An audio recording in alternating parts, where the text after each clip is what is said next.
want to welcome everybody to the September 25th regular meeting of the Common Council. This is the public participation part of the meeting. It's now 7:01. And we have a list to draw from. Please remember to state your name and address clearly for the record. Limit your speaking time to 3 minutes. If no one has signed up but still wants to speak, anybody in the room will be recognized who wants to be recognized. And we'll check on remote to see if anybody's calling in. So with that, we'll begin with Frank Chase.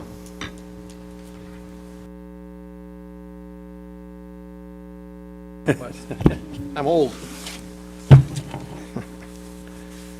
Frank Chase, 24 Roxbury Road. Director Moriarty reported on September 23rd he will be hosting a public information hearing in late October or early November to go through the various aspects of the project. He is hoping to get a date established this week. The compromised, outdated, and undersized storm sewer systems in the Allen Street Basin and in the Hampton-Eaton Sub-Basin were first identified 30 years ago by Director of Public Works Joe Carilli. These systems have been ignored, neglected, and mismanaged by elected and appointed city officials for decades. Over 50 properties are flooding in the surrounding neighborhoods, including the retention pond. 10 floods since July 4th, 2023. The unhealthy, contaminated flooding water contains bacteria, fecal matter, fats, motor oil, grease, etc. The cause is undeniable. The effects will be catastrophic if the flooding is allowed to continue. Weston Simpson engineers reported the state of the infrastructure is at crisis levels. All of the related flooding concerns, including water damage, health issues, system upgrades, etc., are beyond our control. There will be 2 to 3 or more years of tropical rainy seasons as we wait for inspections, funding, planning, and construction. As we've noted, more uncontrolled flooding will continue to take its toll on our properties and structures. Now, sections of our interior front foundation wall, the north side, which faces the retention pond, have been breached by the flooding water. This is an emergency situation which we will attend to as soon as possible. The cost of this repair will be sent to the city's insurance company for immediate reimbursement, along with our other recorded outstanding flood-related expenses. As Moriarty has noted, the city will be installing a 66-inch pipe on Allen Street, replacing the compromised 24-inch pipe. For 30 years, the compromised 24-inch pipe on Allen Street has been overwhelmed, flooding our neighborhoods and compromising the smaller pipes and drainage structures in the Hampton-Eaton Sub-Basin. The accelerated wear and tear on the outdated and undersized Hampton-Eaton system cannot be properly evaluated without a complete inspection by our city engineers. Now we are told by a city official that we are biting the hand that feeds us. Really? Who is feeding whom here? We pay you for your services. You are criticizing us for our civic efforts to uncover the truth about the flooding. We are engaged because our city officials have neglected our infrastructure problems for decades. The more we shine the light on this problem, the more defensive our city officials become. After all, it has been decades. Thank you. Thank you, Mr. Chase. Our next speaker is John Kristopic.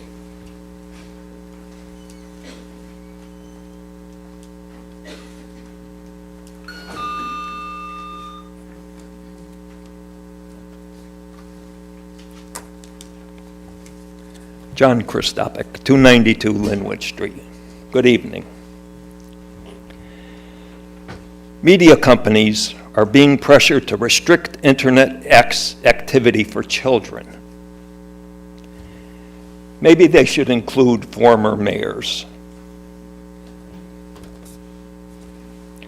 Going back to water,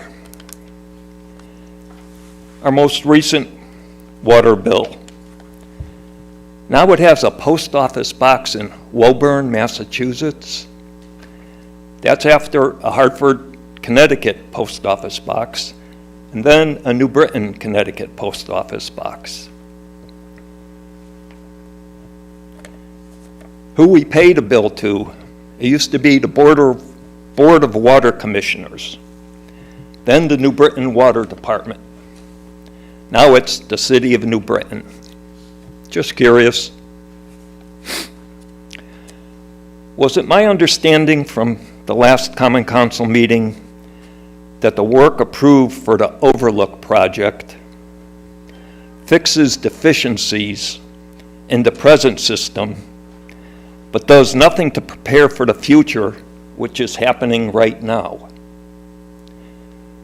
Are they fixing 10-year flooding problems and doing nothing about the 100-year problem?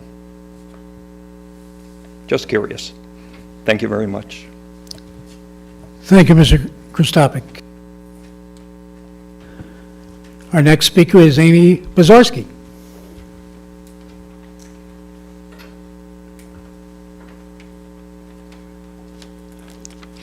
Hello, my name is Amy Pozorski. I live at 70 Sunny Slope Drive. I address the New Britain Town Council today as a resident of New Britain since 2005, a member of the CCSU faculty since 2003, a concerned citizen in the wake of Timothy Stewart's anti-Asian slur on Facebook, now well known thanks to television coverage and public statements made on behalf of local and informed organizations. I raised my son here because of the city's diverse population, a population composed of immigrants from Europe, Asia, and the Middle East, citizens from Puerto Rico, and descendants of Africa. Because of his upbringing, my son finds deep and meaningful friendships with people from many ethnic backgrounds wherever he travels in the States and abroad, and has found love with the daughter of a Southeast Asian immigrant whom he has been dating for over 3 years. My work at Central reunites me with my son's friends from New Britain Public Schools now that they are college-aged. As a teacher in the English department, director of CCSU's Racial Justice Certificate Program, and founding member of the Asian American Pacific Islander minor at Central, I understand that our students look to faculty and community members for leadership when it comes to the need to stand up to racism and anti-Asian hate. While my life would be better if I were able to control the words and actions of powerful people, I know I can only speak and act for myself. So today, I hope to show leadership by denouncing the very public and very hurtful comments of former Mayor Timothy Stewart, and request that he be removed from any work that involves the city and our children, most especially as a leader of the School Buildings Committee. In this unsettling moment, when a national leader repeatedly attacks immigrants, leaving them exposed to violence in their everyday lives, I think it is important now more than ever to speak against racism when we see it. I am extremely disappointed that our own city's leader could not find it in herself to denounce racism so close to her home. But I believe the anti-racist voices in the city will speak the loudest, and I'm here to stand with the local and national Asian and Asian American communities that compose my neighborhood, my classrooms, and my family. Thank you. Thank you, Ms. Bazarski. Our next speaker is Ann Spire.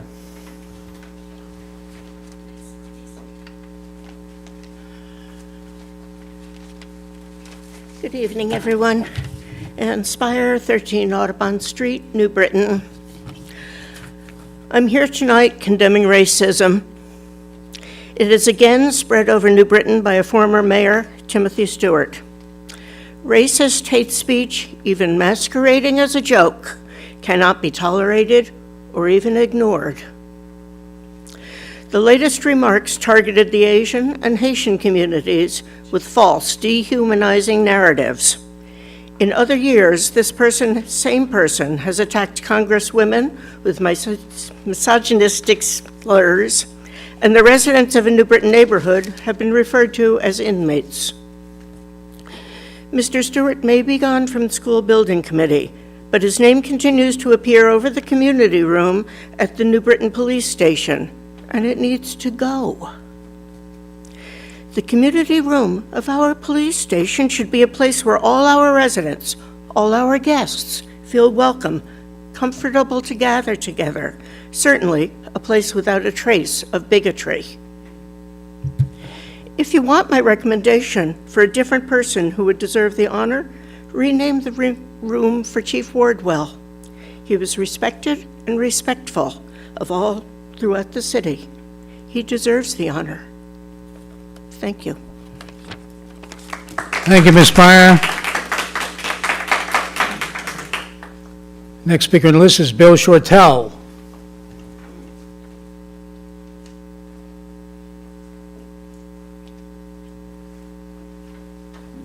Bill Shortell, 947 West Main Street, New Britain. Came here ready to fight, but instead it's a celebration that this blight, this blot on the honor of New Britain has been removed for the second time, and you know, it's obvious he ain't coming back. It looks like we're winning this battle everywhere. Until very recently, I think there was almost a perfect division in our country between people who thought ethnic slurs were funny and made them feel good, and you know, people. That's the way you made you made friends, even with the other ethnicity, by insulting them, and they were supposed to laugh at it. And then slowly, with the growth of what's known as woke, we've been pushing that back. Woke means awake, conscious of what the words that you say and the things that you do, the impact it has upon all the people around you. Tim Stewart was an enemy of woke. The Republican Party in general, for instance, the governor of Florida said that the biggest danger to America today is woke. And that's their number one campaign, to put down anybody who doesn't like ethnic humor. Those remarks would have gone unnoticed in a bar, you know, his buddies would have probably chuckled, but it's almost official suicide that drove him to put it on Facebook. I can't imagine what made him think that, except that he thought he'd be continually protected by his daughter. We'll see, you know, if she says anything. She said in her speech the other day, she's on her way to be governor, heaven help us, that she was going to stay away from social controversies. Well, she cut this one short by firing her dad. Good move, Mayor. But not enough. You know what he's been like all these years. This person's so close to our school system, very dangerous. You know, we'll see who she appoints, if it's somebody respectful of all of our diverse community or not. So I'm very happy that we had this result, and I credit our esteemed Democratic members sitting there. I'm so proud to see you. I apologize for not having been here earlier in your term, but I just can't get this smile off my face. Thanks a lot. Thank you, Mr. Shortell.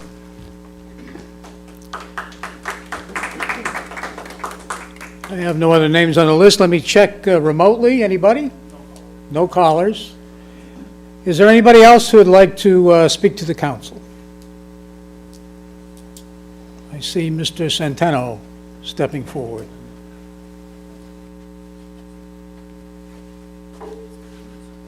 Good evening, everyone.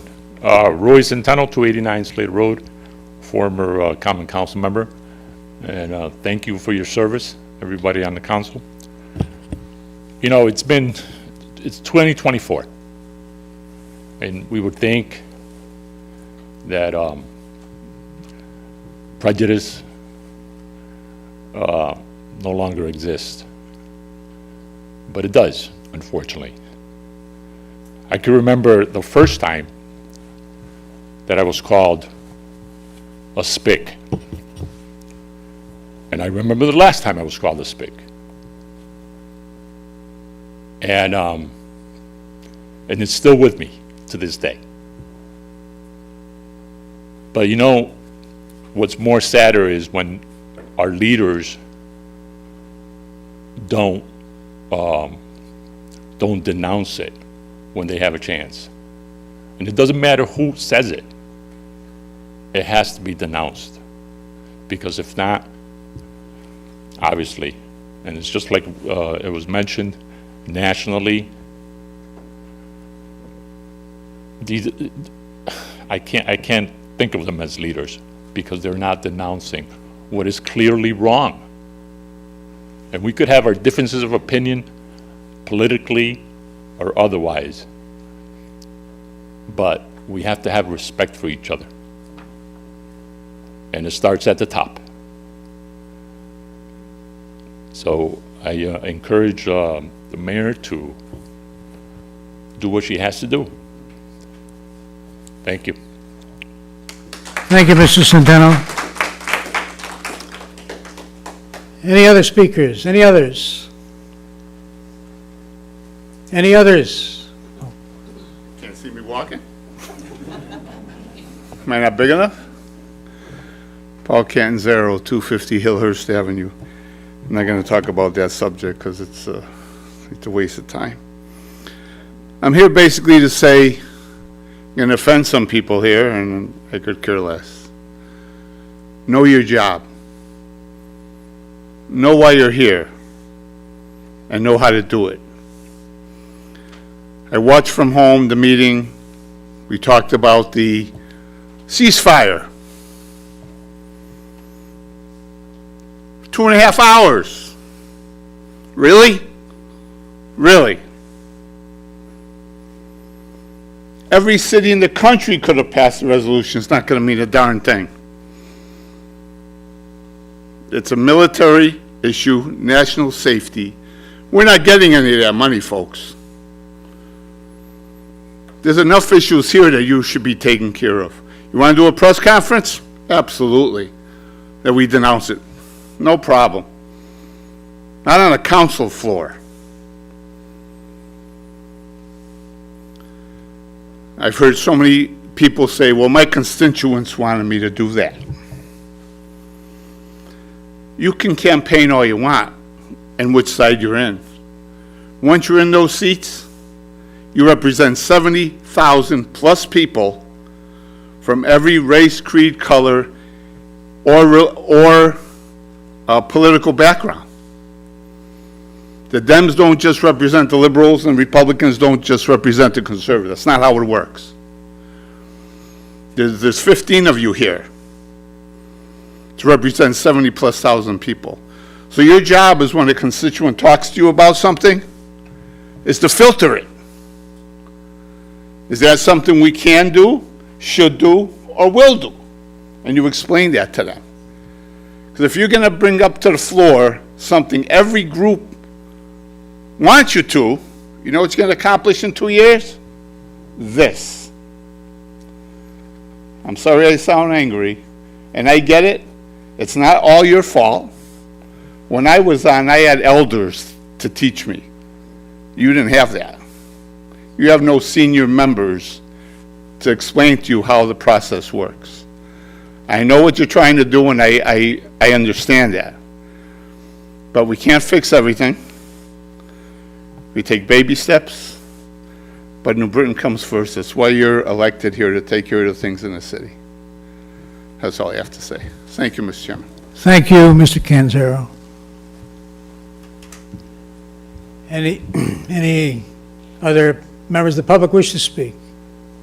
Any members? Any members? Hearing none, that concludes the public participation portion of the meeting. At this time, my fellow alder people may respond to what they've heard. Ms. Valenti. Thank you, Mr. Chairman. First, I want to say about the water issue. There was a meeting with the Public Works Director and the City Engineer last week. I was the only alder person who attended that meeting with the residents of Overlook and McKinley to talk about the details of that project, the time frame of it. And at the end of that meeting, Mr. Chase, I was told that there was going to be a meeting with the Allen Street crew, so I look forward to attending that and to reassure everybody that I'm trying to stay on top of the process and the different phases that we're going through to try and resolve the water issues in that neighborhood. I did also want to, I wasn't going to get up and speak about Resolution 11 that's going to be withdrawn tonight, and it's going to be withdrawn because the former mayor has resigned from the school building committee to which he had been appointed at the point in time that he made the comments on Facebook. And just so that there's no misunderstanding, I personally, as well as I'm sure everybody here, condemns any kind of hate speech or racist, bigotry, biased speech. None of us want to play into that or support it. We condemn it.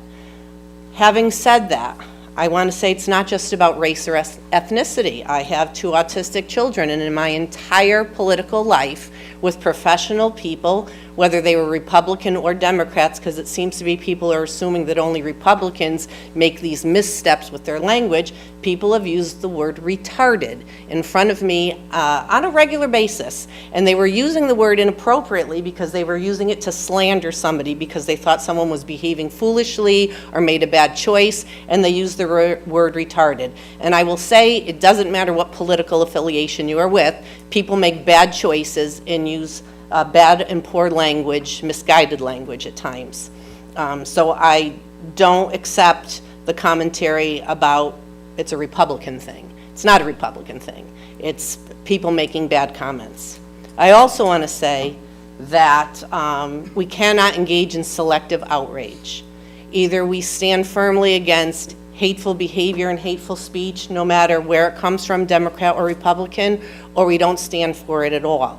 I want to remind this body and some of the people who spoke tonight against Mayor Stewart, and rightfully so about his comments, that once upon a time, their mayor pro tem, their Democratic leader of this body, in a drunken fit, beat down the door of Mayor Aaron Stewart's office, entered that office, and engaged in sexual conversation of an absolute obscene nature. I did not hear any Democratic Town Committee member come to the council and ask for his resignation from this body. You did have him step down as leader, but he was never asked to step down and resign from this body. That same individual on the same day then went to a bar in New Britain and launched gay slurs at the owner of the bar. Selective outrage, my friends.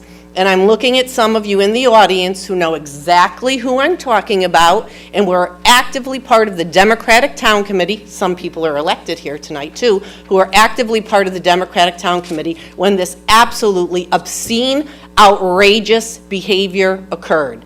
Selective outrage, my friends. I stand here to condemn any and all behavior from individuals regardless of their party affiliation, Republican, Democrat, or unaffiliate. If you go on social media, if you stand up in public and make disgusting and disgraceful statements, we should not be selective in our outrage. We should demand accountability from everybody. So for those of you who are celebrating tonight, you should have been celebrating when that gentleman should have been removed from the council for his outrageous behavior.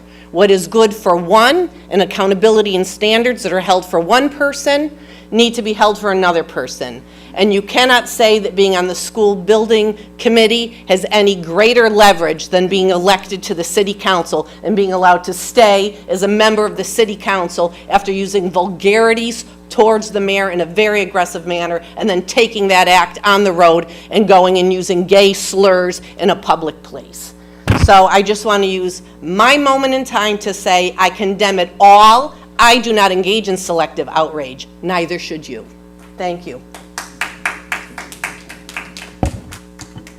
Thank you. Any other members? Alderman Simpson. Thank you. As always, I see people sitting in chairs, so I know you guys have lives you're taking away from to be here with us tonight, so thank you for that. I'm going to agree with Alderwoman Boulogne Saavedra on selective outrage. To ignore the racism that is present in both the Democratic or Republican Party for the sake of politics isn't doing anyone or anything a favor except for racism. It is actively turning a blind eye to the behaviors that act as a detriment to the city. And I'm glad that former Mayor Stewart has resigned from his public service. We are a city who can't afford a lot, and we certainly can't afford hatred coming out of our public officials. In terms of selective outrage, the night we passed a ceasefire resolution, there were numerous other symbolic resolutions, including one about political violence, and it's this body's job to stand up for what we believe and understand to be right. And from time to time, we pass symbolic resolutions. We did one for the Polish festival. I wrote one for recognizing Passover. We have these very standard and almost yearly resolutions passed that don't actually accomplish anything but demonstrate that the Common Council and the Mayor of New Britain stand in solidarity with our various community members. We just passed one for African American businesses. In February, we do Black History Month. There are countless examples of us passing these symbolic resolutions. And I'm just going to take a moment to remind former Alderman Catanzaro that that is what our job is. And you actually came to this council, I believe the meeting after we were elected, and one of the first things you told us was to work together. Now, I did write the original resolution for the ceasefire, but, when I propose or any one of us proposes business, there are 14 other members to consider, and together we did pass a ceasefire resolution unanimously. So we are doing our job. Thank you. Thank you, Alderman Simpson. Any other members wish to comment? Any others? Alderwoman Scott. So first, I want to thank everybody for coming. I love when I see people here. Thank you, Frank, for continuing your efforts with our water issue. It's a safety concern, a health concern, and it's been going on for decades. John, for bringing up some of the water issues. I've had issues with the water as well. And I want to encourage you to keep coming and talking about your concerns here. Amy, thank you so much. Your background is exactly what we need to talk about these issues. So I appreciate you coming and sharing, and I'm so sorry that your family was personally affected by these statements. Anne, thank you for speaking out against racism, and thanks for coming and bringing up some of the concerns about names being on things of people who have displayed racism in our city. Bill, thanks for coming, and I'm smiling with you. I'm glad that you brought up the things that are happening nationwide, because it's not just here in New Britain. We have this happening everywhere. And the dangers that this can do for our children, because there's our future, our children. Roy, thanks for sharing the discrimination and how this is happening to us. And Paul, I would agree with Alderman Simpson that we are doing our job. I'm a woman, I know how to multitask. I can do a ceasefire and several other resolutions all at the same time.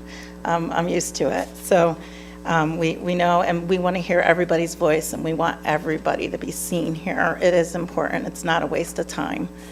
And I also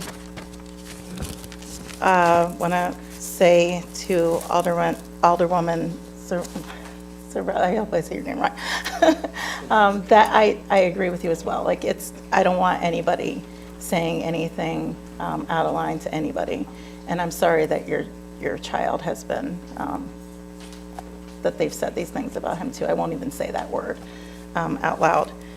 And for this, what has happened recently here in New Britain, I think everything happens for a reason. And I'm glad that he stepped down, but I think that it's time, like this is a great time for us to start having conversations about how this is happening, because this is happening over and over and over and over again, nationwide and locally. And this kind of language, I condone it.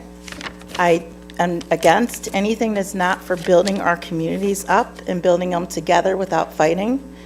And this kind of decisive speech, actions towards any group should never be acceptable from an elected or an appointed official. if we don't stand for what is right here, then we're just as guilty as the people who are displaying these actions towards any race, any ethnic group, any religion, and any gender. So I want us to be clear about this. When any individual displays microaggression or any acts towards any group of people, we all need to be concerned about this and stand against it, because it might be your race, it might be your gender, it might be your ethnic group that's next. So that might be their next target. So we all have to stand together against this. So thank you guys all for coming again, and keep coming. This is where you're supposed to be. Thank you. Thank you, Alderwoman. Seeing no other members wishing to address what they've heard, I'll declare public participation over at 7:32, and the regular meeting will begin shortly.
If all alderpersons could take their seats, we're going to get ready to begin.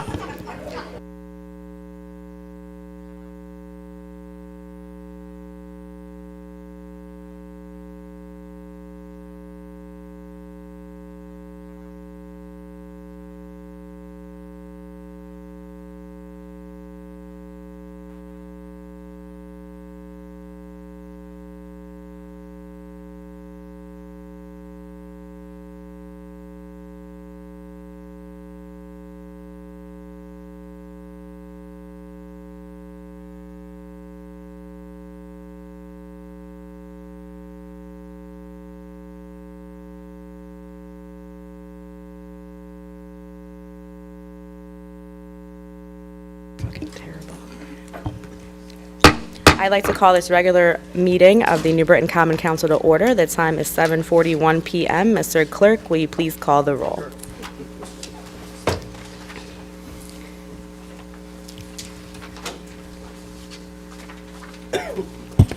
Alderpersons McNamara. Here. Smedley. Here. Sanchez. Here. Beloin Saavedra. Here. Simpson. Present. Russell. Barbosa. Hargraves. McAdam. Gibson. Scott. Here. Connors. Malinowski. Pabon.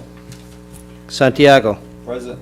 13 present, Your Honor. Thank you. Can we all please rise for the invocation? It will be followed by the Pledge of Allegiance. Let us pray. O God, our Heavenly Father, change of season is rapidly approaching with the shortening of sunlight and cooler days. We thank you for the harvest that was produced at Rogers Orchard and Carabin Farm and the numerous country fairs that showcase your generous bounty. We ask this in thy name, amen. I pledge allegiance To the flag of the United States of America and to the republic for which it stands, one nation, under God, indivisible, with liberty and justice for all. Thank you. Alderman McNamara? Thank you, Your Honor. In accordance with the standing rules of our council, Section 10, I move to reconsider item number 36598. Second. I have a second from Alderman Santiago. All those in favor of reconsidering item number 36598, please signify by saying aye. Aye. Any opposed? Motion carries. Item 36598 is now on the table. Alderman McNamara. Yes, Your Honor, I make a motion to accept and refer this resolution to the Planning, Zoning, and Housing Committee with support services being the cognizant department. I have a second from Alderwoman Sanchez for the referral.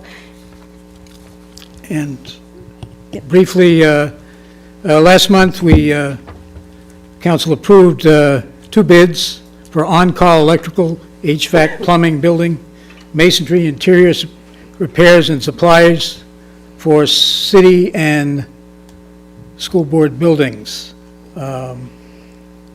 This established a on-call list of vendors or contractors totaling 19 to allow work, an authorized work at a cost of up to $100,000 per project.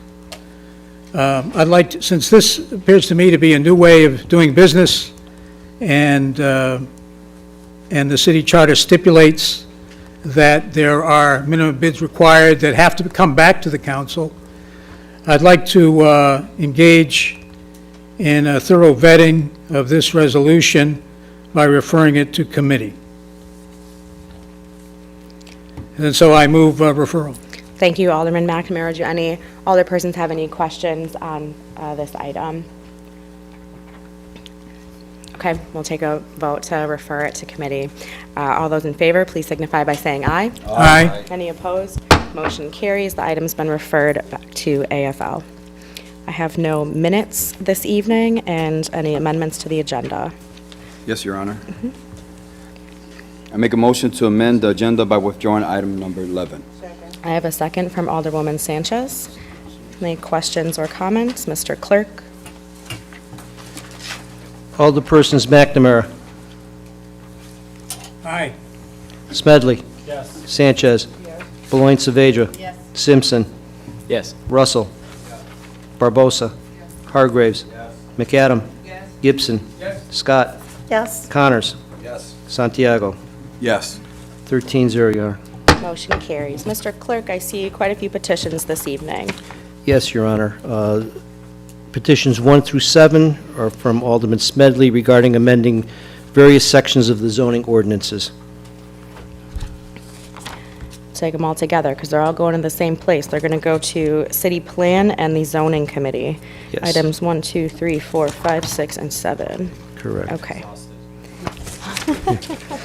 And then number 8 from Alderman McNamara, to refer to the appropriate departments to provide a report on the expenses incurred and revenues derived from the September 13, 2024 Beehive Bridge Festival. Send that to the Parks and Recreation Department. And that's it, Your Honor. Thank you. We'll move along right to the consent agenda. Alderman Santiago? Thank you, Your Honor. I make a motion to accept a consent agenda of items A, B, C, D, E, F, G, H, I, J, L, M, N, O, P, Q, R, S, T, U. Almost the whole alphabet. Do I have a second on that?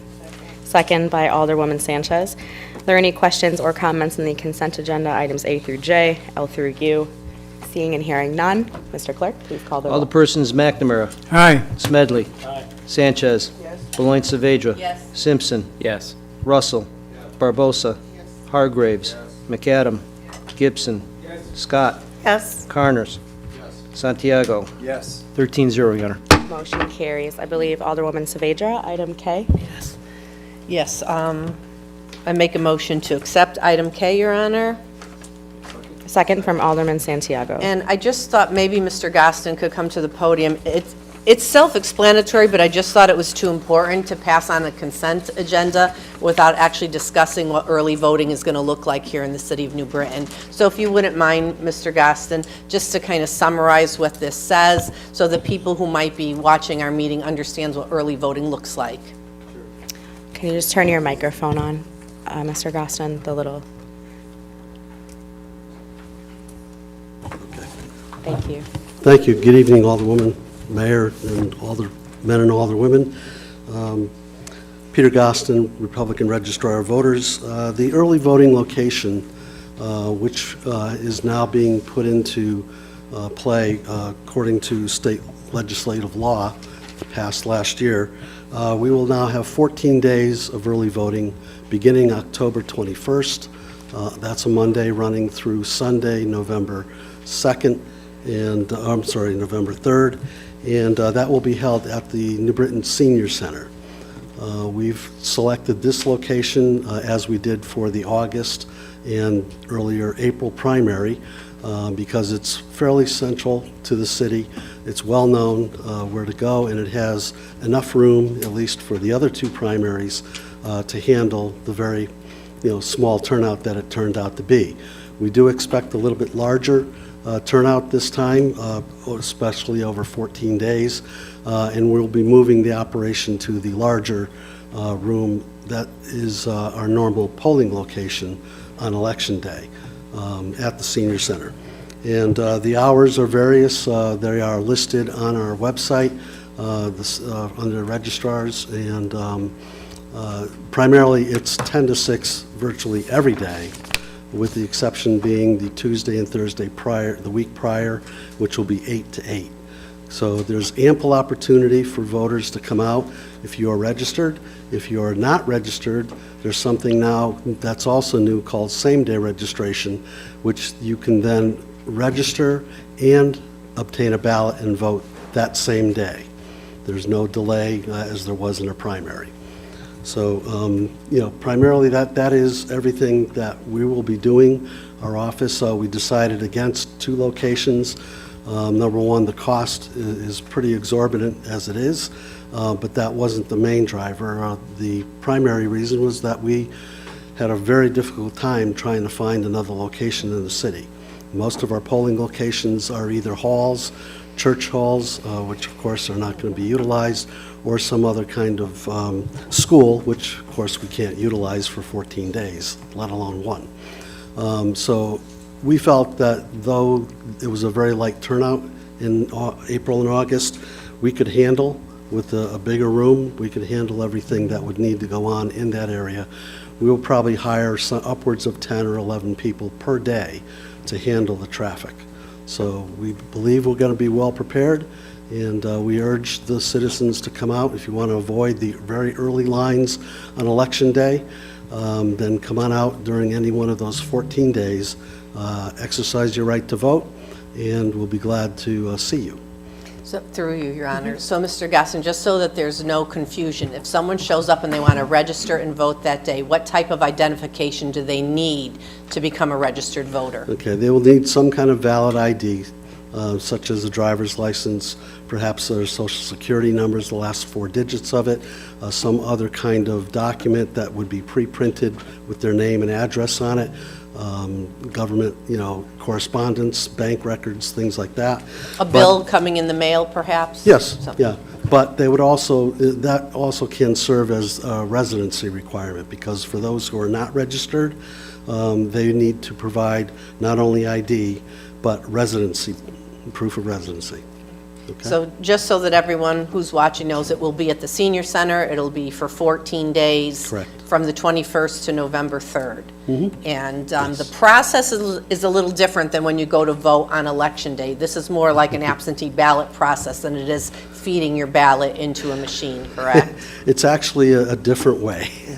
Absentee, of course, you go through the town clerk, and that's generally done by mail, unless you do it in person at that same day. But this is a little bit different. You still check in if you're a registered voter. You would be given 2 different labels, if you will, one to put on your envelope, another one that we keep to record. There is a checkoff system involved indicating that you voted early or you've been registered that same day.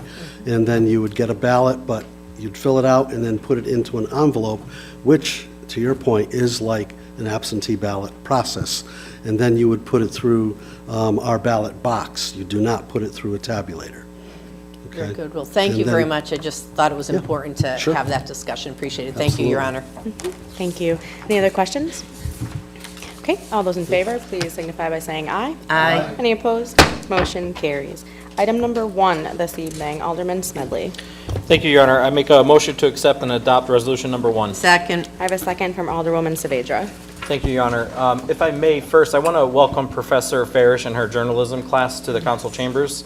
This is a regular occurrence. Myself and Alderwoman Saavedra, Alderman Simpson, and Alderman McNamara had the opportunity to speak to their class in their classroom earlier this month, and we do enjoy that, so we thank you for joining us. And this resolution is one that we talked about, pilot or our tax abatement, so pay attention. Your Honor, this item is a cooperative agreement with the New Britain Housing Authority and JHM Group establishing a 39-year payment in lieu of taxes, or pilot as we know it, agreement for $750 per rental unit. There are some language changes in this resolution to the existing cooperation agreement dated August 8th, 2012, which includes reference to Mount Pleasant Apartments, which needs to be removed in order for the cooperation agreement to govern the redevelopment property. I do urge adoption. Thank you very much, Alderman Smedley. Are there any questions or comments on this item? All those in favor, please signify by saying aye. Aye. Any opposed? Motion carries. Alderwoman Saavedra, item number 2.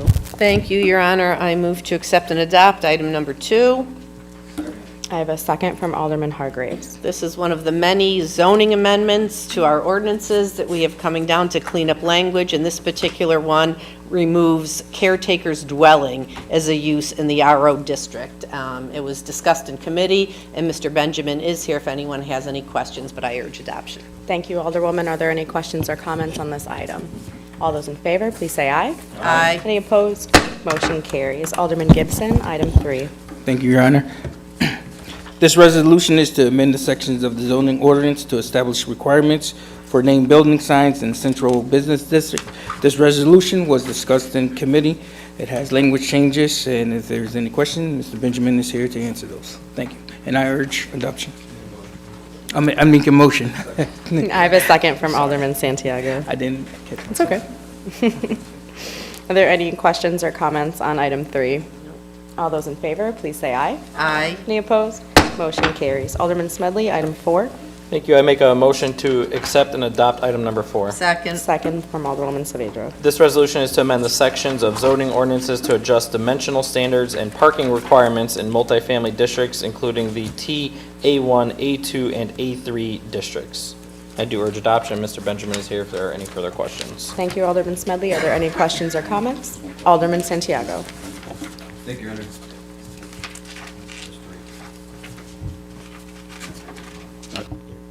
Should be good now. Sorry. Thank you. Mr. Benjamin? Jack Benjamin?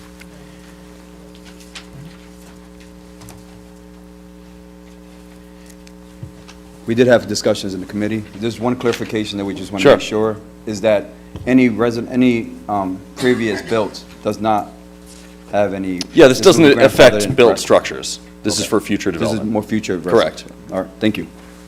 Any other questions? All those in favor, please say aye. Aye. Any opposed? Motion carries. Alderman Russell, item 5. I make a motion to accept and adopt item number 5. I have a second from Alderman Smedley.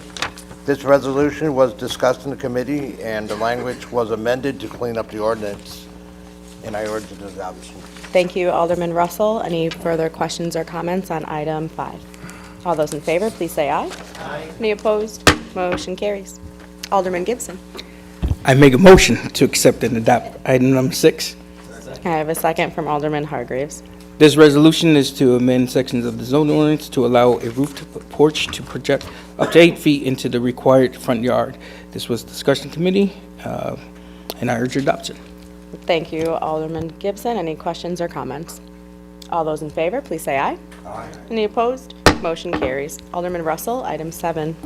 I make a motion to adopt and accept item number 7. I have a second from Alderman Smedley. This resolution was discussed during the committee, and the language was amended to clean up the ordinance. I urge an adoption. Thank you, Alderman Russell. Are there any questions or comments on item 7? All those in favor, please say aye. Aye. Any opposed? Motion carries. Alderman Smedley.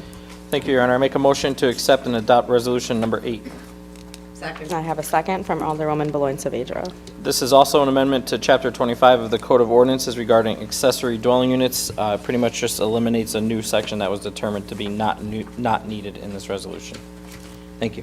Thank you. Any questions or comments? Item 8. Seeing and hearing none, all those in favor, please say aye. Aye. Any opposed? Motion carries. Alderman Smedley. Thank Item you, Your 9. Honor. I make a motion to accept and adopt resolution number 9. Second. I have a second from Alderwoman Saavedra. Your Honor, I also make a motion to amend resolution number 9 in the following manner. The first whereas paragraph and its development partner JHM Group LLC should be struck. The word is should be replaced before undertaking, so it'll read the New Britain Housing Authority is undertaking a comprehensive redevelopment. And then in the 6th whereas, the word and should be added between the City of New Britain and the New Britain Housing Authority, strike and JHM Group. And then in the last line of the same whereas, strike and JHM Group. And then in the final whereas, the City of New Britain, insert and the New Britain Housing Authority, strike and JHM Group are desirous of executing a ground lease. I have a second from Alderman Santiago on that amendment. Mr. Clerk, are you good? Pardon me, Mayor. I need to make one more. Yep. I didn't realize there was one more whereas resolved on the back. Oh. I need to strike and JHM Group from the resolved section. Okay. Second again. Thank you. I do have We'll this lump for it into Mr. the Clerk. first one. I think it's friendly. So the motion was made by Alderman Smedley. It was seconded by Alderman Santiago. Are there any discussions on the amendments? Let's vote on the amendments. All in favor of the amendments, please signify by saying aye. Aye. Any opposed? Motion carries. We now have the resolution in front of us as amended once. I'll open up discussion on the now amended resolution. Anyone? All right. All those in favor, please say aye. Aye. Any opposed? Motion carries as amended once. Alderman Santiago, item number 10. Thank you, Your Honor. I make a motion Motion to accept and adopt item number 10. I have a second from Alderwoman Sanchez. This resolution is to appoint Shane Livingston as the Common Council's clerk of committees as of last month. Ms. Asuba was not able to continue to work in the clerk's office, so part of our duties is to replace her with Shane Livingston, and I urge adoption. Any questions or comments on item 10? Alderwoman Beloin Saavedra. Do we get to meet the person? I mean, He's it's right just a there. name on a paper. Some of us don't know who we're talking about. He's, come on. Okay.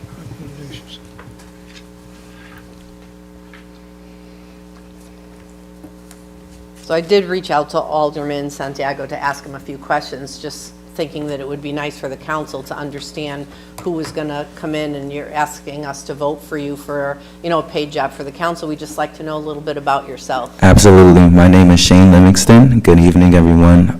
I was born and raised in New Britain. It's kind of cool being here right now, so. And your interest in the position? Yes. I'm very into IT. I'm going to school for it. I'm interested in it. I think it's cool. Okay. Thank you, Your Honor. Thank you. Okay. Thank you. Any other questions or comments? Alderman Simpson? Thank you. Welcome, Shane. Thank you. As the youngest member of this council, I'm always thrilled to see other young people remotely involved in local politics or civics, government, and if the council does decide to hire you as our clerk, all the better. Welcome. I did have one question. Did you go to school in New Britain? Yes, I went to Gaffney, and I went to Slade, and I went to EC and New Britain High. Nice. Thank you. Alderwoman Scott, I saw your hand up. Yeah, I've heard a lot about you, and I did see your resume, so thank you so much for coming and being willing to work with us.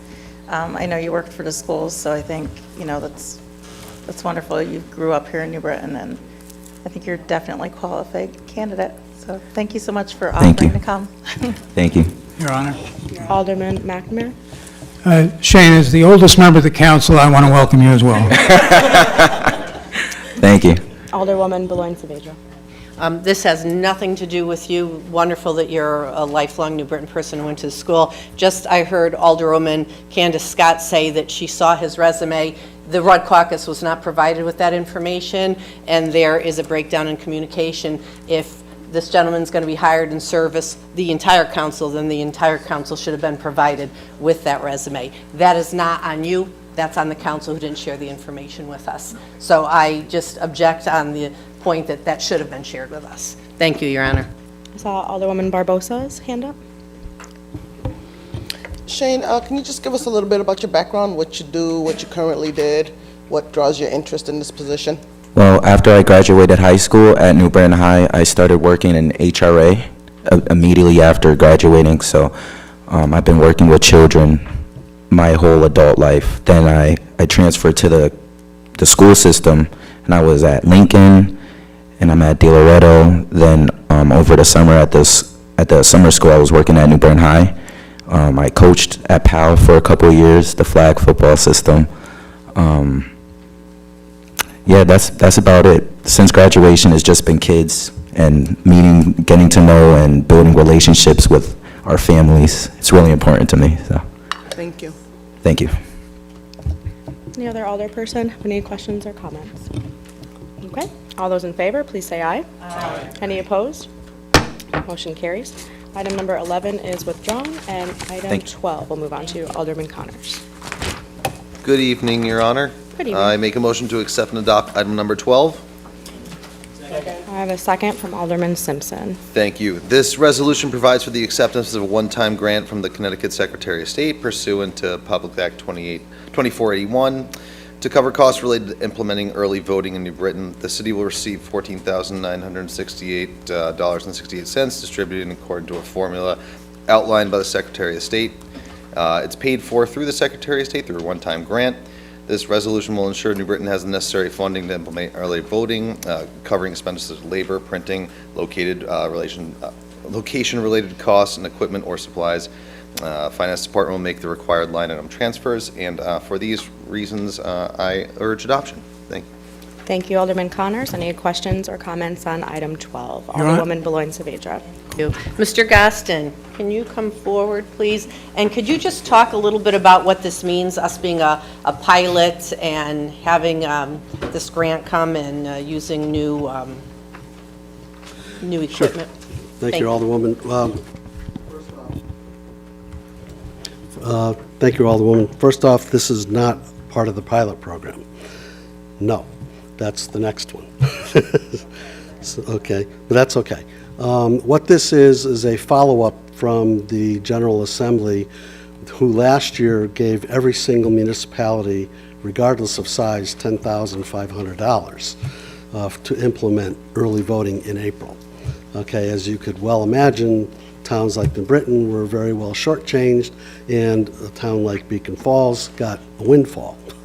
All right, but what there was $1 million allocation by the General Assembly earlier this year, and the formula the Secretary came up with is that every municipality had a base of $2,000, and then there was a weighted formula depending upon how many people turned out in 2020 and 22, and a variety. There are 3 or 4 different categories, and then they came up with this particular number, and New Britain will be receiving $14,000 plus, which will go, as has been just explained by Alderman Connors, to pay for overtime. I'm sorry, the personnel, any costs associated, such as running new wires for connection to the state central voter system, and a variety of other things that we can apply towards that.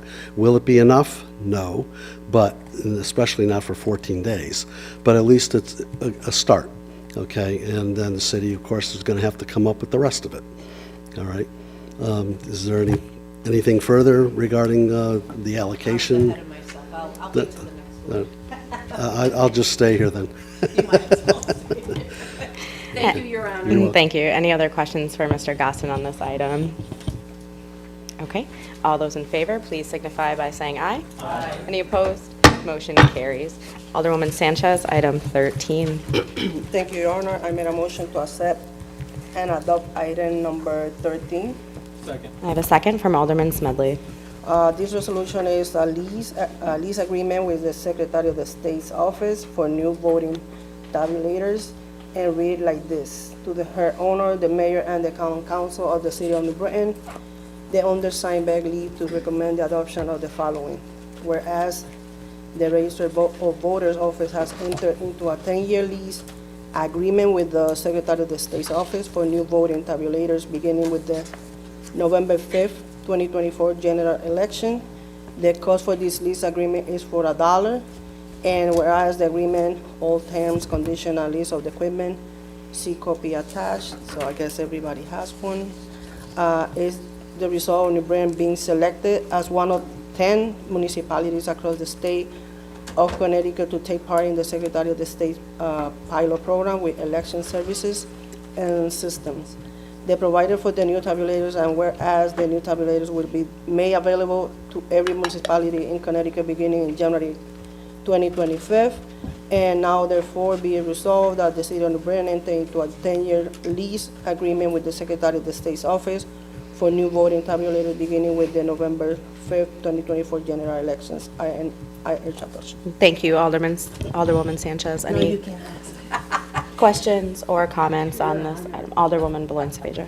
I was hoping Alderwoman Sanchez would just ask the questions for me. First of all, $1, wonderful. Love those kind of lease agreements. Can you talk a little bit about, I want to say, I talked to Mr. Bernacki before the meeting started, and I just want to say how proud I am of both the town clerk's office and the registrar's office, because it seems whenever there's a pilot program coming out of the Secretary of State's office, New Britain is always there to be used as one of the test cases. So I really do value and appreciate that. Do we already have this equipment, and do people need any additional training on it?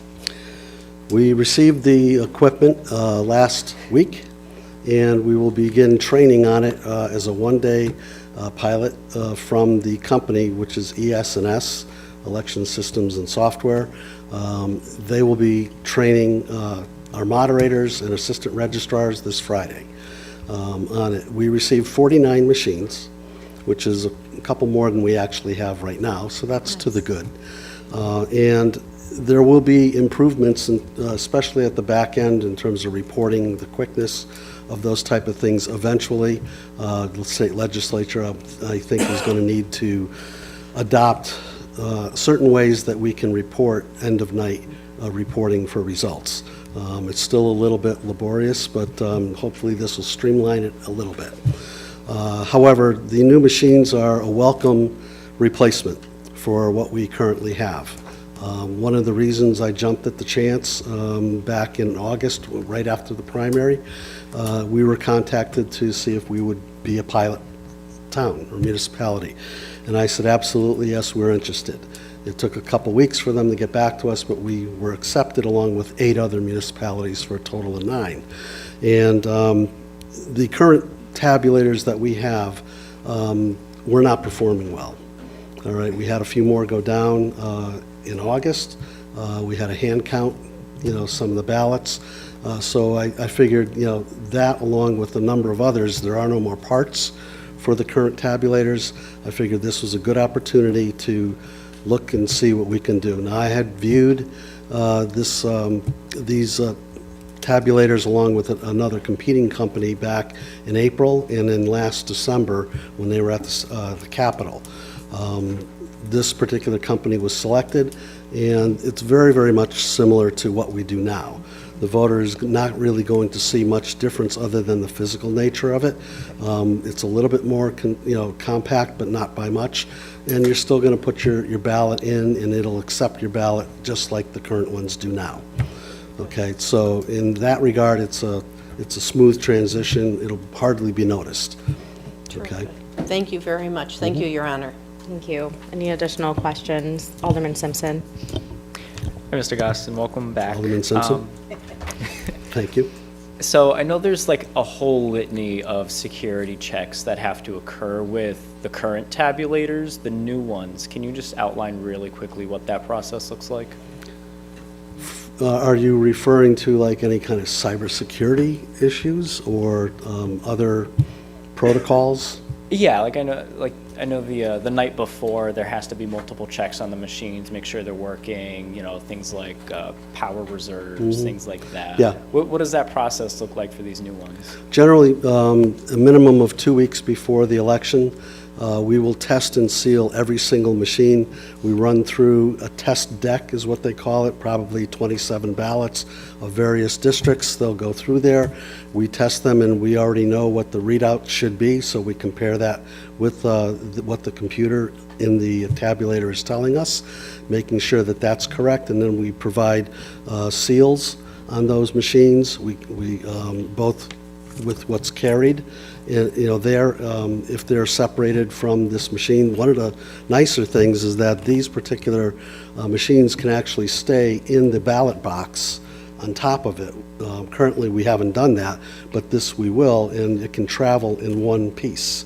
Okay, so it never has to be taken out, put into a separate tabulator bag, if you will, with another seal. We just close the cover, seal it, and then on the inside, things would have been sealed already.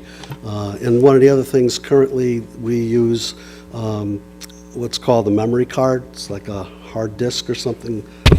Excuse me. These have flash drives, okay, and there's 2 of them inside, so each will back up the other. One of them can come to our City Hall, and then eventually can be utilized through a laptop to upload results, okay? But that has yet to come, okay? That's the next step I think the legislature needs to take for simplicity, for ease of use, and for reporting efficiencies. But otherwise, the procedure itself overall is the same. Okay, so all the protections are there, the seals are there, and the reports that we write them on, and then we verify them when we open the polls. Each of the moderators have a report that indicates what the seal numbers were, and they validate that when they open up machines, and turn it on, and we're ready to go. We also have backup units which can still be utilized.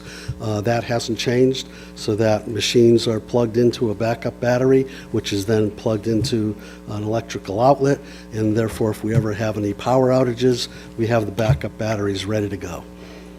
Okay? Thank you. Any other additional questions for Mr. Gostin? Thank you. Nope. Appreciate Thank it. you.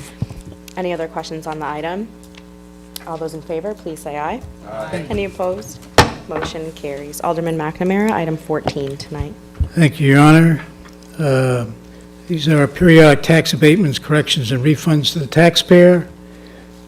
Oh, I make a motion, I'm sorry. I make a motion to accept and adopt item 14. I have a second from Alderwoman Sanchez. Thank you.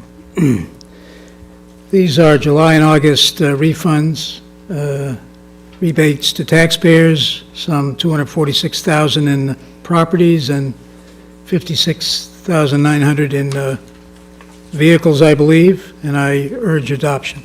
Thank you, Alderman McNamara. Are there any questions or comments on these tax abatements, corrections, and refunds? Seeing none, all those in favor, please say aye. Aye. Any opposed? Motion carries. Alderman McNamara, item 15. Item 15, thank you, Your Honor. This is a resolution to establish, sorry, I make a motion to accept and refer to the Committee on Administration, Finance, Law, and Public Services. Second. I have a second from Alderman Connors. This is a neighborhood flood relief initiative for owner-occupied homes, 1 to 3 units in the city. And I look at this as a one component of the city's response as we ramp up, as we did last month, on improving storm water and sewage infrastructure through the flush program and special projects at Overlook and Allen Streets. I think I'm encouraged to have talked to Attorney Pekorski in your office with regard to addressing the claims issue in the Claims Committee. That can be, I think, a kind of a three-part response that will, this particular initiative, I hope, can reduce damage to properties and reduce claims to the city, along with the other components of the responses we're trying to develop. So I urge referral. Thank you. Any questions or comments on this referral?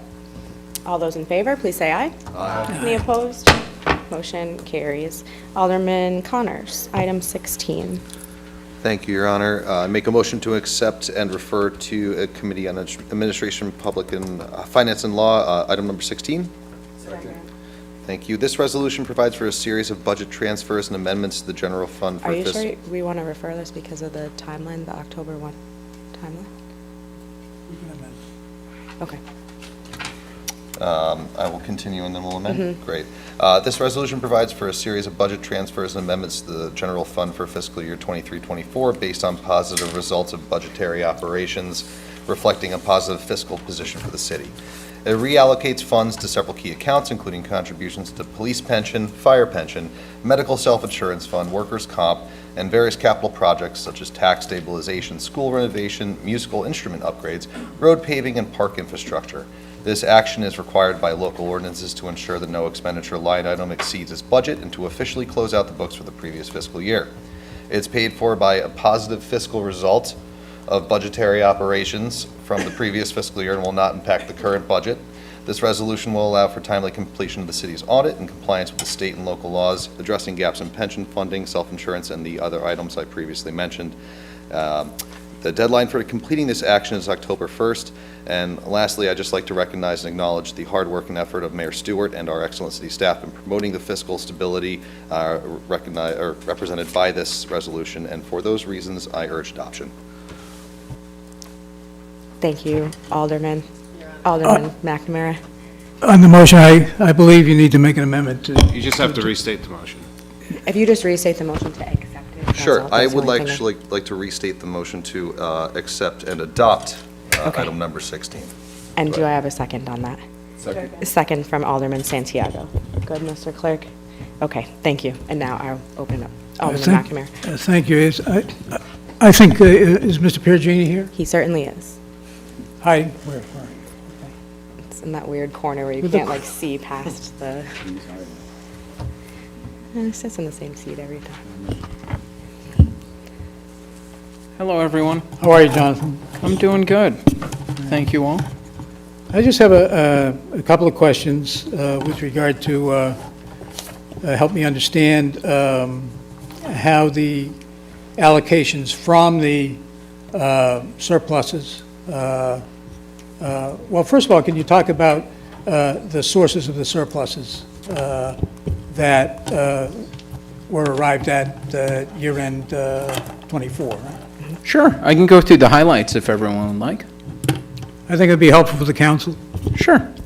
So, before we start discussing the fiscal year '24 draft general fund results, I wanted to give a shout out to the mayor, the Honorable Erin E. Stewart.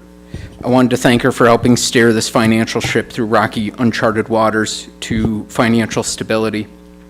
I always said you made a better accountant than most of the people I've ever worked with, and that's going to be highlighted here with this resolution as I go through it. So whether it's the mayor's message or my own, I will highlight the bigger ticket items that help to make the fiscal year '24 general fund year-end results end on an extremely positive note. So I'm going to start with the expenses. The expenses really don't have anything notable from it. The overall total expenses were 2.8 million under budget, and most of the expenses tracked very closely to how they were budgeted. Contingency was under budget by a little under 2.5 million as it wasn't needed. Band paydowns were under budget by 500,000 as we only needed bond anticipation notes for Chamberlain and didn't need to issue actual bonds in 2024. So the main part on how everything was derived was on revenues. Revenues were the big ticket winners in fiscal year '24. General fund budget with the following highlights. Tax, interest, and liens were 1.5 million over budget as collections and outside collections were higher than anticipated. Increased conveyance taxes also helped this line items as liens needed to be paid prior to land sales being recorded and taking place. Conveyance tax was over budget by 273,000, which is a good thing as the real estate in New Britain is still being bought and sold higher than anticipated. Next was a MRSA grant we got from the state that OPM told us not to budget for. That came to 2.7 million. Next one was building and fire permits. Building permits were 911,000 higher than budgeted, primarily due to the opening of newly renovated Chamberlain at the beginning of July. There was other stuff, I think the building department was telling me, 321 Ellis and Rich Foods. But Chamberlain, I know for a fact on that one. And then the fire marshals were 500,000 higher than budgeted due to the Chamberlain opening. Next one, police special duty revenue was 2 million higher than budgeted. And this was because we hired a new accounting assistant who's on top of the billing and cracked down on our delinquent extra duty vendors and got them current. So I wanted to say a special thank you to Stephen Strumpkis for hitting the ground running after the employee who handled this retired and her replacement left for a better place. And lastly, the big one, but definitely not least, is interest income. Interest income was positive 5.8 million. Since we now actively manage our money, and wanted to say it's a breath of fresh air to have a talented and reliable individual in our banking function. So I wanted to give a shout out to Danielle Lutz for being my right hand on the banking function. So, but also with the interest income, as this council was so kind to remind me about the material weakness in the bank reconciliations for the audit, my office used this to turn a material weakness into a material strength by reimagining how we handle our banking relations so we can optimize interest and take a line item that was budgeted at 48,000 and bring into the city over 5.8 million. The big takeaway from an accounting perspective on this line item is as long as the outcome is income, and in this case, interest income. So thank you. Oh, thank you. I was not expecting that. Do you have any other? Alderman McNamara, are there follow-ups? Yeah. Sure. Thank you. So just help me understand how these transfers were arrived at. Does any of this have to do with just balancing the books for year-end June 30th? Zero them out, because I understand October 1 refers to the auditors coming in and being able to have a timely audit? That is correct. And So the reason we're doing this and why we have to do it is because we've been behind on our audits. Now we have staff in place, we've caught up. The 22 audit took a long time, but we were down 75% of our staff in my office, and that took longer than a year to do. And then the 23 one, we only had 6 months to do, and now we're current with 24, but we're on strict guidelines to clear our material weaknesses and our management comments. And so by having this ready, we can in turn have the auditors out and start doing the 24 audit. So they're in next week? Is that the- No, they'll be in shortly, but we need to have this and iron it out. The general fund's the big one that they look at. Let me just take one item, like 600,000 transferred to account to match the requirement for Mount Pleasant. What's the source of that money? Is that the ARPA money? No. It is not. No, you're referring to the ARPA money, but that's in a inception to date fund. It's not in the general fund. It's not in, that was for fiscal year 25 type deal. We couldn't access it, but it's in its own, it's in an inception to date fund, not in the general fund. Yeah. And finally, you note that the remaining balance of 3.898 million will be allocated to the unassigned fund balance. And fiscal year 23, we had 17.9 unassigned of the audit from 23. Off the audit, yes. And 7.1 assigned. You know, we had a kerfuffle last year about approval of $4 million for the Allen Street and the manner in which that was adopted. Okay. And I think you, what I'm asking is that unassigned balance available to the mayor of this council? It will be after, For funding of, for whatever purpose the city needs in the current fiscal year? It will be available after this resolution if they wanted to take that up. Okay. All right, and so you anticipate the audit will be on time and under budget this year? I won't say under budget. But Yeah, I on won't time? say under budget. The on time, yes. So, Okay. Yeah, and I just parenthetically, no pointing fingers, but, you know, the council needs to be more engaged in this process in terms of allocations. I appreciate the report you sent me last week to get a full picture of this. I think in previous years, resolutions gave us a timeline of history, like what was the fund balance, what was the surplus in prior years and that. So I think we need to work on getting more thorough information when a resolution like this comes to the council to better understand it. okay. Thank you, Your Honor. Thank you, Alderman McNamara. Alderwoman Deloitte Saavedra. I do believe we received an email from Your Honor regarding this prior to the resolution showing up that outlined what was going to be happening and the timeline, and attached to that email was last year's resolution on how the surplus money was funded. So that was provided to all the council members to reflect on how it was worded and allocated. I'm supporting this, and I just want to highlight a few things. Obviously, I see the first four expenditures definitely have to do with minding our fiscal house. We're being very prideful right now about how well we're doing fiscally, so to fill in the gaps on police and fire pension, city medical self-insurance, which I'm sure everybody understands what it means to be self-insured, dollar for dollar. We're paying for the medical expenses of our employees, our workers' compensation. All those are really important things to fund to maintain the fiscal stability of our community. But the other things that I wanted to highlight is the tax stabilization fund, which the mayor created many years ago, which is invaluable to us every budget season, as well as our commitment to public education. There are two different allocations. We have a board member here, a couple board members. There are two different allocations here at the request of the Board of Education that couldn't be funded through our capital improvements, so they're funded here. And then that $600,000 for Mount Pleasant is part of that gap funding that the city committed to help move that Mount Pleasant project along. And as you've seen, and we voted on Mount Pleasant multiple times over the course of this council, that is a really important allocation to make to see this project go through.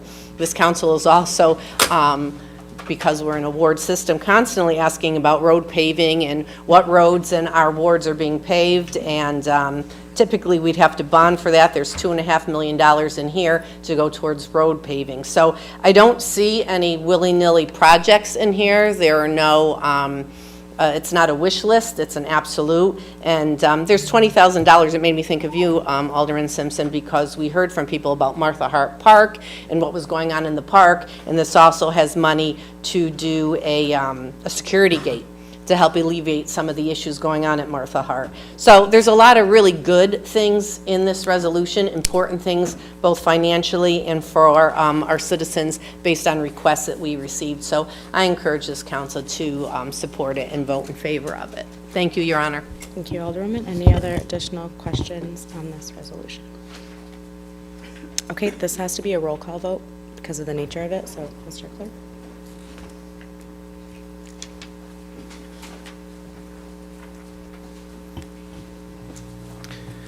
Alderpersons McNamara. Aye. Smedley. Yes. Sanchez. Yes. Beloin Saavedra. Yes. Simpson. Yes. Russell.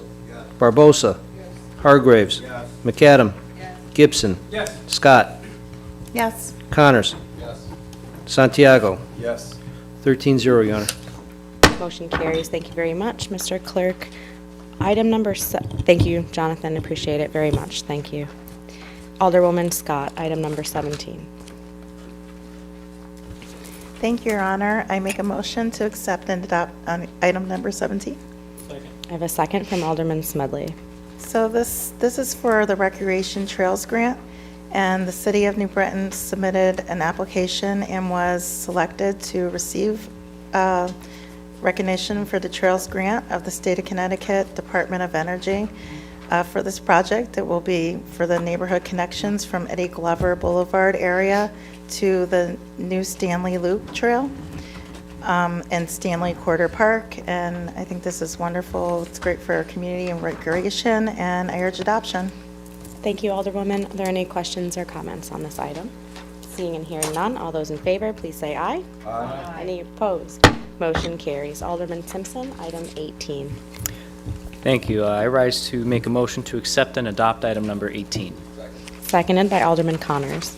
Thank you. This is an increase to the existing purchase order to our vendor Fuss & O'Neill in the amount of $163,000. This is to provide additional design work on the Beeline Trail in its Phase 3 project, and I urge adoption. Thank you. Thank you, Alderman. Any questions or comments? All those in favor, please say aye. Aye. Any opposed? Motion carries. Alderwoman Saavedra, Thank you, item Your- 19. Thank you. I make a motion to accept and adopt item number 19. I have a second from Alderman Santiago. This is regarding engineering services for the Public Works Department for the landfill monitoring, which is required by DEEP, and it's supposed to conduct quarterly groundwater and other related monitoring things for New Britain's landfill on Deming Road in Berlin and our recycling center at Christian Lane. CMG Environmental, Inc. has provided the on-call engineering services in the past, and they are being recommended to do so again. The budget for this resolution is $31,000, and it will be coming out of the Sanitation Professional Services account number, and I urge adoption. Thank you, Alderwoman. Any questions on this item? All those in favor, please say aye. Aye. Any opposed? Motion carries. Alderman Santiago for Thank the you, Your last Honor. two resolutions. I make a motion to accept and refer item number 20 to the Administration, Finance, and Law and Public Service. I have a second by Alderwoman Sanchez. This resolution which we will be discussing more in committee, would be from CRUG National Hazard Mitigation Plan updates from 2024 to 2029, and I urge adoption. Thank you very much. Adoption or referral, sorry? Sorry, referral. You're going to refer, okay, refer to AFL. Any questions or comments on the referral? All those in favor, please say aye. Aye. Any opposed? Motion carries. Alderman. Thank you, Your Honor. I make a motion to accept and refer item number 21. Second To from Alderwoman Sanchez. Committee, refer to the City Planning Commission and Committee on Planning, Zoning, and Housing. So we two, right? Yep. As regards to, do we get a second already? I don't think that, can the council refer to, they can? Okay, all right. City Plan and please ENH, and seconded by Alderwoman Sanchez. This resolution regards to convenience from the State of Connecticut Department of Transportation of multiple Black Rock Avenue right-of-way parcels of land on the southerly side of CT Route 72 eastbound in the area of Barnes Street, Orange Street, South Burris Street, and I urge referral. Is that correct? Thank you, Alderman. Are there any questions or comments in the referral? All those in favor, please say aye. Aye. Any opposed? Motion carries. Before we go, I got one announcement that I want to make, and I'm not going to talk about not running again, because half the people here don't care. So I just want to say, I want to talk about a grant that the city received this week, and I just want to let everybody know. So this week, the Community Investment Fund for the State of Connecticut met, and we were very lucky to have the City of New Britain on the agenda for their meeting this week. We have been granted $6,070,952 to be exact, for a project called Transforming East Main.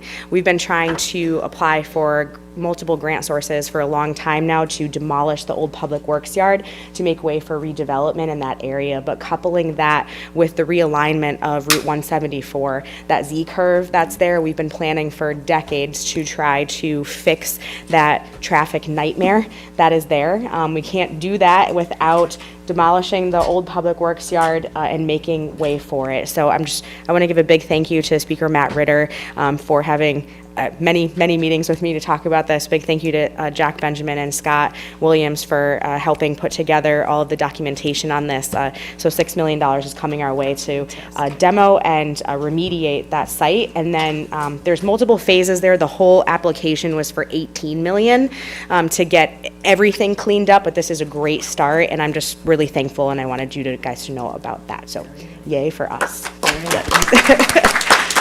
Very good. Made by Alderman Santiago, seconded by Alderman Gibson. All those in favor, please say aye. We're adjourned. The time is 8:37 p.m. Thank you.